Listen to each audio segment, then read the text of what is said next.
یادیں حیات کا سرمایہ ہوتی ہیں۔ وقت کی گردش، روزگار زندگی، حالات کی مشکلیں جب وجود میں تھکن بن جائیں تو خود کو یادوں کی آغوش میں سلا دو۔ ماں کی گود جیسا سکون دیتی ہیں۔ میری زندگی کا 30واں سال شروع ہو چکا ہے، لیکن اب پیچھے مڑ کر دیکھتا ہوں تو یوں لگتا ہے جیسے یہ 30 سال ایک لمحے میں گزر گئے۔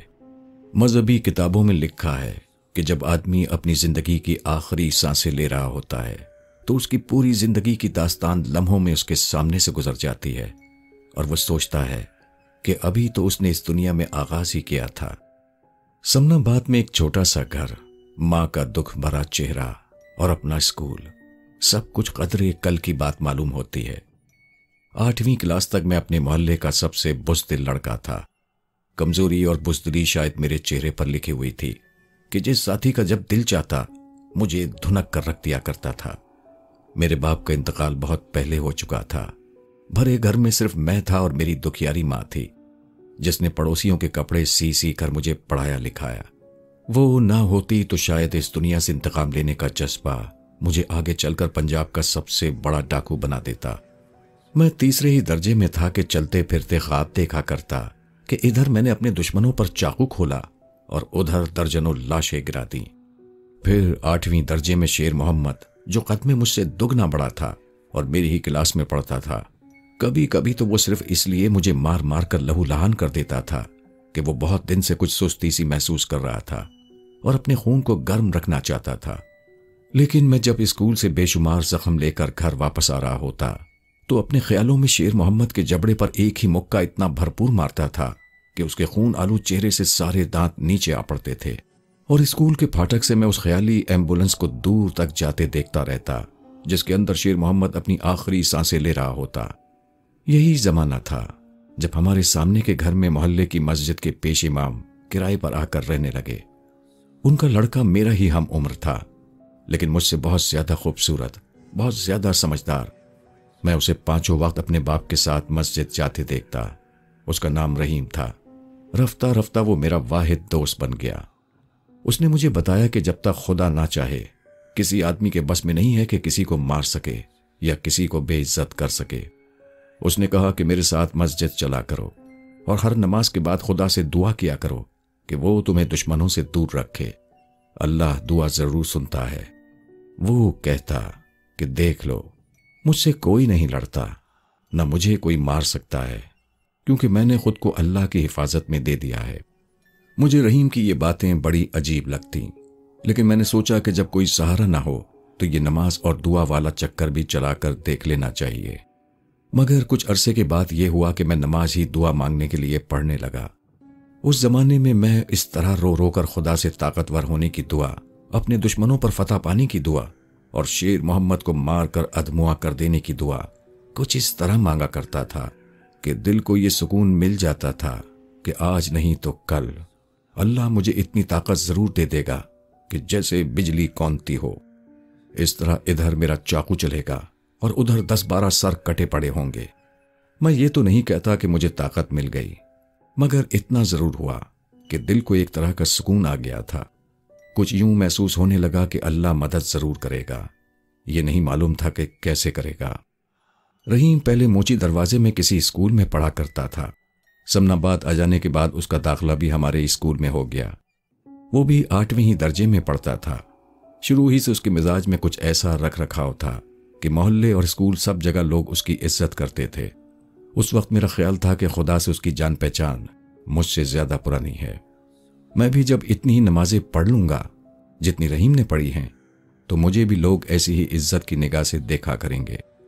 رحیم کا زیادہ وقت میرے ساتھ گزرتا تھا۔ شیر محمد شاید بہت دنوں سے کچھ زیادہ سستی محسوس کرنے لگا تھا اور خون گرم کرنے کے لیے بہت عرصے سے کسی بہانے کی تلاش میں ہمارے اطراف منڈلاتا رہتا تھا، لیکن ہم دونوں کو ساتھ دیکھ کر شاید اس کی ہمت نہیں پڑتی تھی۔ لیکن ایک دن اس نے مجھے تنہا جاتے دیکھ کر ایک سنسان راستے پر گھیر ہی لیا۔ وہ ایک گینڈے کی طرح جھومتا ہوا سامنے سے آ رہا تھا۔